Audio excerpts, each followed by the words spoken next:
Do you know what really happens when a narcissist starts growing tired of an empath? They do not disappear into silence. They do not let go peacefully. Instead, they shift into a more toxic version of themselves, colder, quieter, and calculated to a degree you barely recognize. Because your light, your calm, and your emotional depth unintentionally become a mirror, reflecting the parts they fear the most, the emptiness, the shame, and the wounds they have never once dared to confront. And, rather than facing those shadows, they choose the only response they truly know: retaliation. They begin to withdraw to make you panic. They twist the narrative to make you doubt yourself. They plant small but poisonous comparisons, nurture silent resentment, and quietly prepare a betrayal you never saw coming.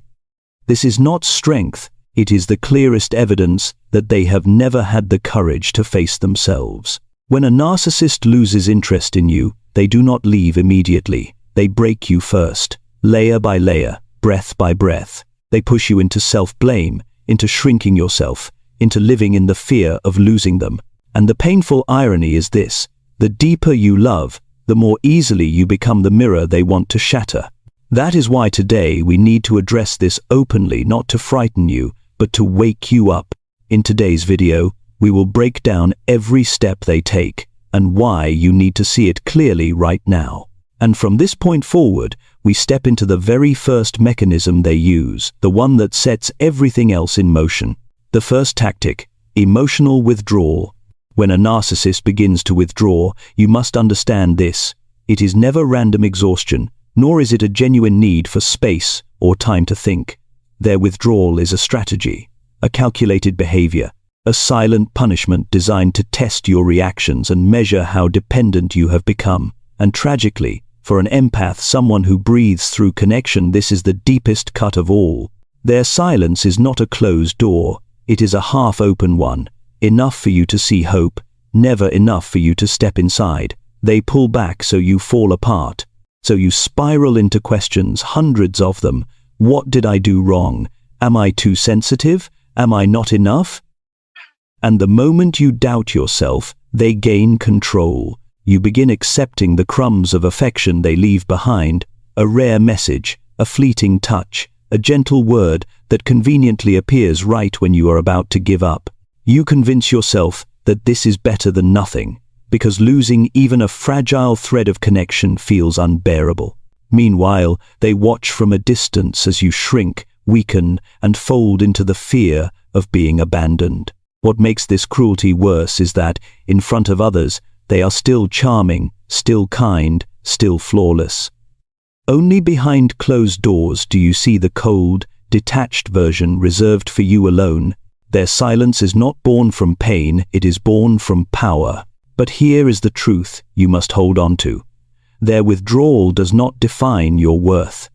It exposes their deepest fear, the fear of being seen for who they truly are. And once you recognize that, you begin reclaiming the very thing they tried to steal first: your breath. And once emotional withdrawal has shaken your balance, they move on to something far more insidious, a tactic that does not hurt you all at once, but makes you question yourself until you no longer trust your own mind. The second tactic: gaslighting, distorting reality.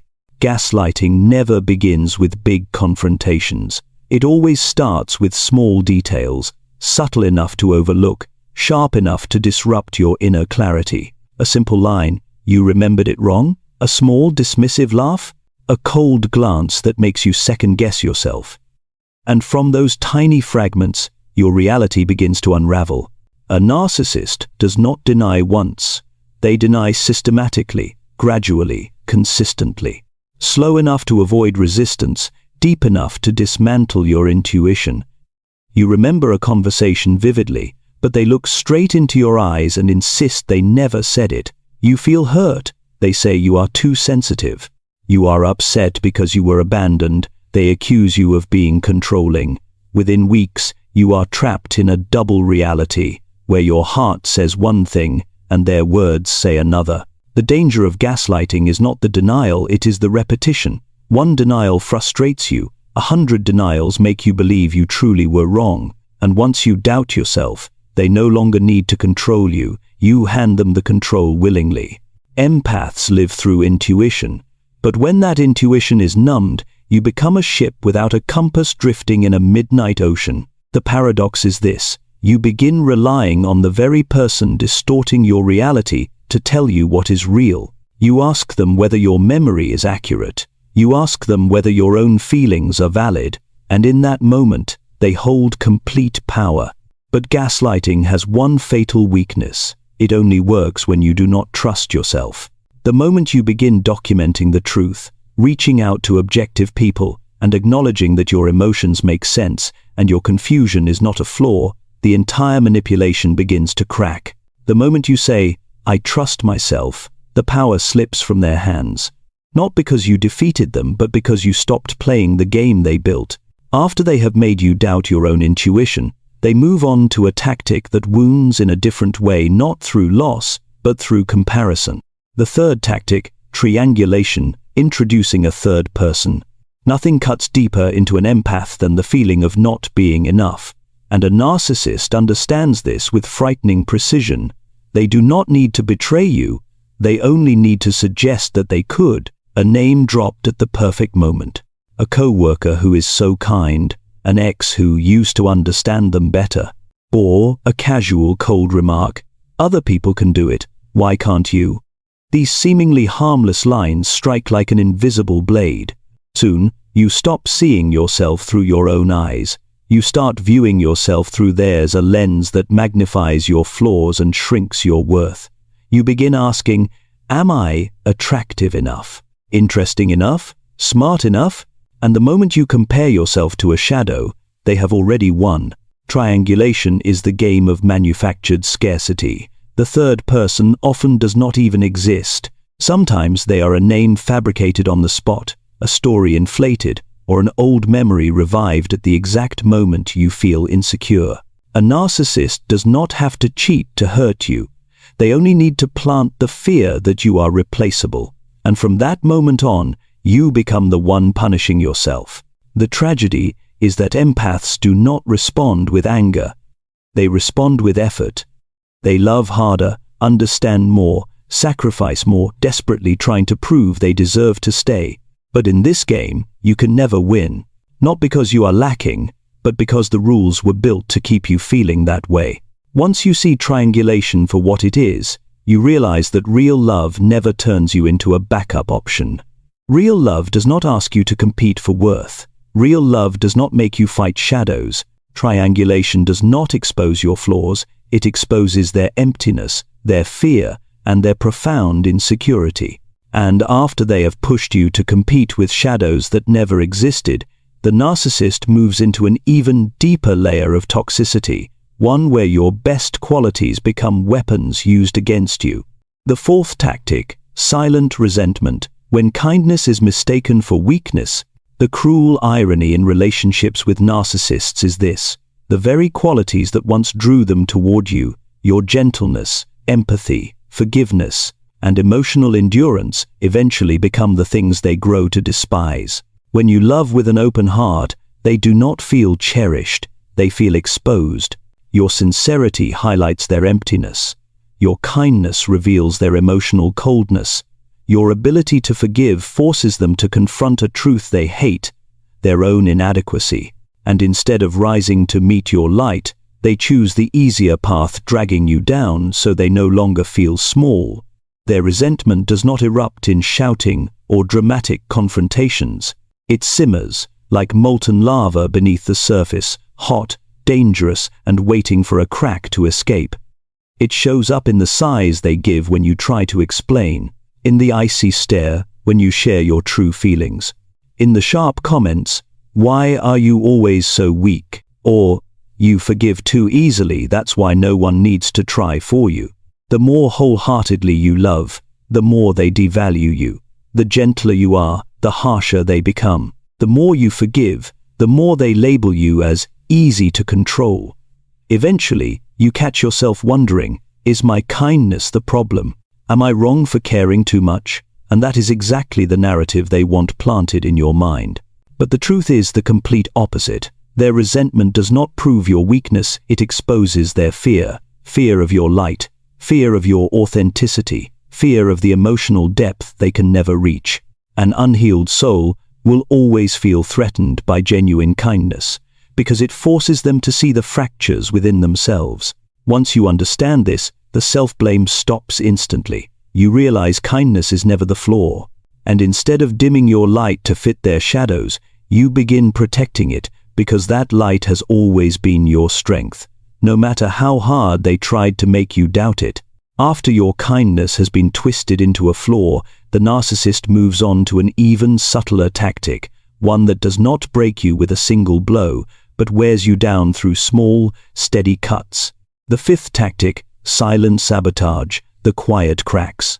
Sabotage in the hands of a narcissist rarely looks like explosive betrayal or loud arguments.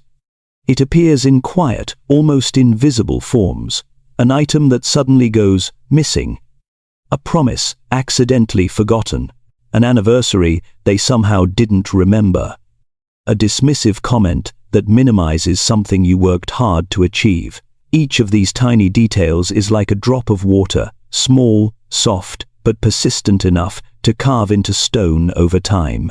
At first, you turn the blame inward. Maybe I'm being too sensitive. Maybe it's not a big deal. But when the same kind of accident repeats again and again, you start sensing something deeper, erosion, a slow, silent exhaustion. And that is the cruelty of silent sabotage. It destroys your spirit without leaving a single visible wound for others to recognize. When you speak up, outsiders may think you are overreacting. They see the narcissist smiling, composed, charming, while you, the one being hurt, look irrational or dramatic. Meanwhile, you are trapped in a fog of uncertainty. Am I imagining things? Am I selfish? Or am I simply not worth caring for? And that is exactly the point. If you doubt your own perception, you can't recognize the pattern. You can't see that the accidents were deliberate. But the moment you name it silent sabotage, you reclaim your first form of power, truth. With truth, you can set boundaries, protect your emotional well-being, and if necessary, walk away. Because real love does not wear you down day by day. Real love lifts you, it does not quietly pull you under. Once the silent sabotage has worn you down, the narcissist moves into the final stage of their cycle, the stage where they prepare to leave without letting you realize it. The sixth tactic, the escape plan, the betrayal built in advance. The harshest truth is this: a narcissist rarely loves with their whole heart. They always keep a portion reserved for an exit route, for a backup source, for someone new to run to the moment things become inconvenient. Even when they still hold your hand, still kiss you, still whisper "I love you," a part of them is already gone. And you, the one who trusts wholeheartedly, have no idea they have already started preparing their departure. The plan never begins with a dramatic betrayal. It begins with tiny signals. They text an ex just to catch up. They flirt with a coworker, just joking around. They reply to strangers, just being friendly. All of it wrapped in innocence, justified with the same sentence: "We're just friends, you're overthinking." Yes, and the moment you feel uneasy, a completely valid response, they flip the blame onto you. You're too suspicious. You're controlling. You always exaggerate. But the worst part is not the moment they leave. The worst part is the time before that, when they pretend to stay while their heart has already checked out. They let you fight alone for a love that has already died. They let you cling to something they quietly abandoned. They let you hope for a chapter where your name has already been erased. That is the deepest betrayal. Not the leaving, but the act of letting you love alone. Yet their escape plan says nothing about your worth. It does not prove you are lacking, unlovable, or replaceable. It only exposes the emptiness within them. The fear of loneliness, the fear of accountability, the fear of staying and growing. When they walk away, you lose nothing irreplaceable. They do. They lose a rare heart, one that loves honestly, deeply, and without pretense. And no new supply will ever fill the space your authenticity once touched. When you look back at the entire journey, you have just walked every invisible cut, every spiral of doubt, every moment of suffocation from being emotionally drained. A quiet but powerful truth begins to rise. You did not lose. You were never losing. You simply loved someone who was incapable of loving you in the way you deserved. A narcissist does not leave because you lack something. They leave because you are too full. Full of sincerity. Full of emotion. Full of light. Full of qualities they do not possess, do not understand, and do not know how to touch. Your light exposes the emptiness they always try to avoid. Your authenticity leaves them nowhere to hide from the fractures inside themselves. And instead of growing, instead of confronting themselves, they choose the easiest path, to run. But when they run, the only thing you lose is an illusion. The illusion that they could love gently, that they could heal with you, that the relationship had a future if only you tried hard enough. And in return, what you reclaim is yourself. You reclaim the voice that was once silenced. You reclaim the intuition that was once distorted. You reclaim the heart that was once starved by crumbs of affection. You reclaim the peace you thought you might never feel again. Leaving a narcissist is not simply escaping a toxic relationship. It is escaping the version of yourself who once believed you had to shrink to be loved, who once believed trying a little harder could save something that had died long ago, who once tied your worth to how someone else saw you. When you step out of that cycle, you finally see clearly all the things you were made to question. Real love does not make you compete. It does not make you fear losing someone every day. It does not force you to contort yourself into being good enough. It does not leave you exhausted, depleted, or hollow. Real love gives you space to breathe, to grow, to be yourself without fear of judgment. It lifts you, it does not pull you down. A narcissist may have tried to break you, but they can never extinguish your light because that light was never meant for them to see. That light exists for you to illuminate your own path forward. And when you choose to keep that light, when you stand up, soft but steady, and say, "I have returned to myself," that moment you have already won, not because you defeated them, but because you defeated the pain that once tried to swallow you whole. You defeated the old version of yourself who believed you could not move forward, and from here on, you will move gentler, brighter, and more awake than ever before.